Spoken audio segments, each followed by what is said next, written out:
food for the llamas. Oh my goodness. Austin, don't give it. It'll all go to the ground. So give it like half. It'll spit it back at you. You want your food? Not yet. That I'm aware of. You just got to move slow because the alpacas are skittish.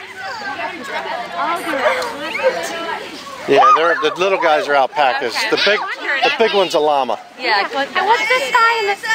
Which one? The one that's The horses? This guy right here on the end. Is that a horse? Yeah, they're just mini horses. Oh my goodness. They're miniature horses. Yeah. That one's right in front of us is Button. The fat one's Button. And then the little taller one is Wind. Yeah.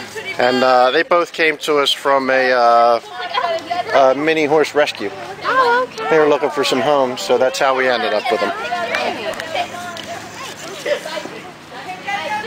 All right. Wash my hands. Yep. That one hit his head against my head.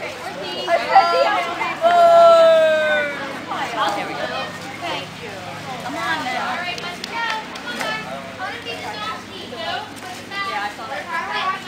God. That alpaca was right here. Good job, boo. Oh, it's right there. Oh, come with me.